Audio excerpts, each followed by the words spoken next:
어떤 호화롭지 못한 동네의 아파트에서 일어난 일입니다. 이른 아침부터 아파트 및 화단에 시체가 있다는 신고가 들어왔고 경찰이 그곳에 가보자 낙사한 시체를 볼 수 있었습니다.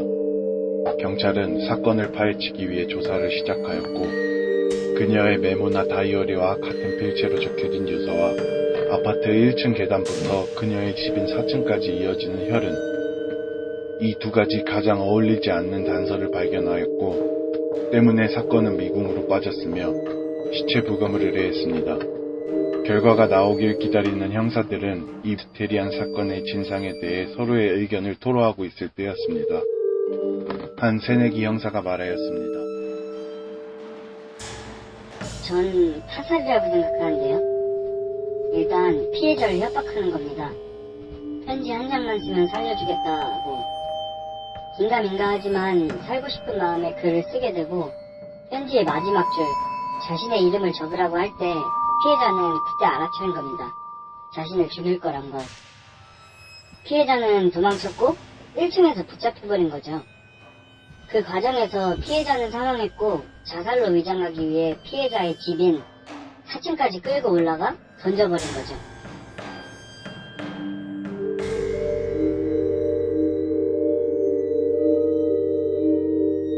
며칠이 지나 부검 결과 피해자는 4층에서 낙사하기 전 둔기 등으로 강하게 내리친 타박상을 입은 것으로 밝혀졌고 사건은 새내기 형사의 추리대로 마무리되는 듯 했습니다. 그러나 경찰서에서 그녀의 죽음이 찍힌 블랙박스 영상이 제거되었고 수사 결과 사건은 자살로 종결되었습니다.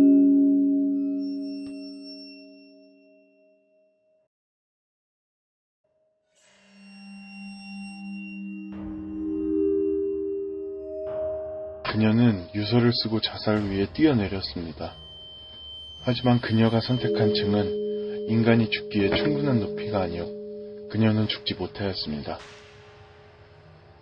그녀는 반쯤 깨져 피가 흐르는 머리, 부러진 뼈로 계단을 한 층, 두 층 기어 올라가 다시 한번 4층에서 뛰어내렸던 것입니다.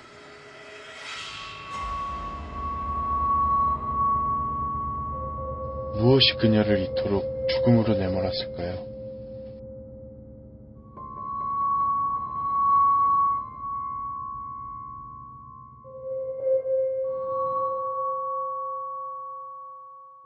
혜인이라는 여자아이가 있었습니다. 혜인이가 초등학교 2학년 때 아빠는 혜인이를 마중 나가다 교통사고로 사망하였습니다. 능력 좋은 아버지 덕에 유복했던 가정은 순식간에 무너졌지만 혜인이의 어머니는 뼈가 빠지도록 일하여 혜인이를 키워주셨습니다. 그 때문일까요? 혜인이가 중학교 2학년이 될 무렵 어머니마저도 병으로 시름시름 앓으셨고 혜인이에게 빨간 부적 주머니를 주시며 이렇게 말씀하셨습니다.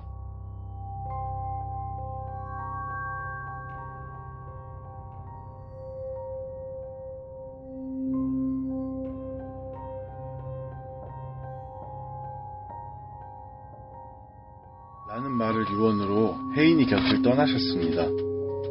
그렇게 홀로 남겨진 혜인이는 엄마의 유품인 소중한 부적 주머니를 항상 목에 걸고 다녔고 그러던 어느 날이었습니다.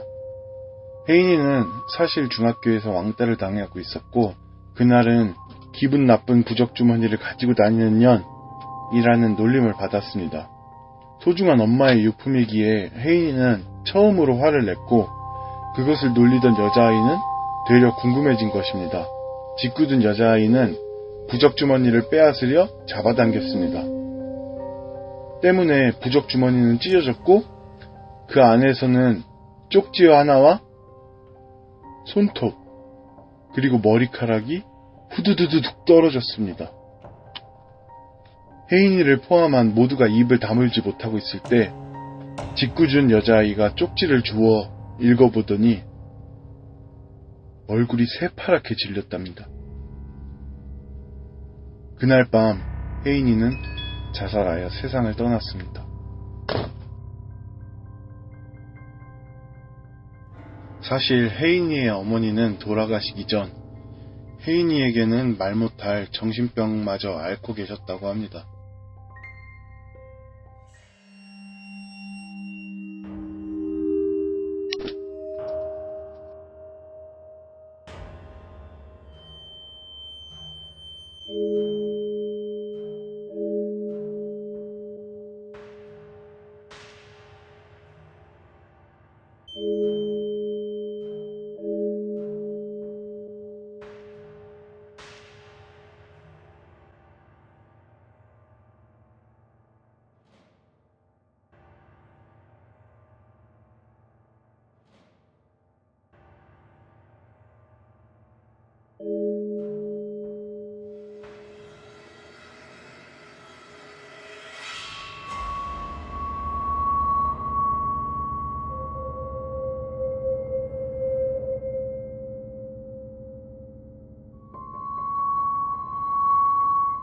딸을 마중가던 남편의 죽음과 힘들게 보내온 세월, 그리고 무엇 하나 이루지 못하고 죽는 자신에 대한 억울함은 딸에 대한 일그러진 원망으로 변하였고 자신의 딸을 저주하며 생을 마감하게 된 것입니다.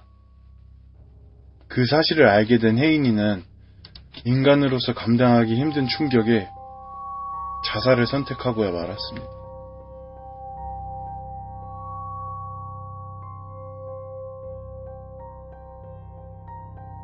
하지만 혜인이가 선택한 층은 인간이 죽기에 충분한 높이가 아니었고 혜인이는 죽지 못하였습니다. 혜인이는 반쯤 깨져 피가 흐르는 머리, 부러진 뼈로 계단을 한 층, 두 층 기어 올라가 고통 속에서 다시 한번 4층으로 뛰어내리고 나서야 죽음을 맞이할 수 있었다고 합니다.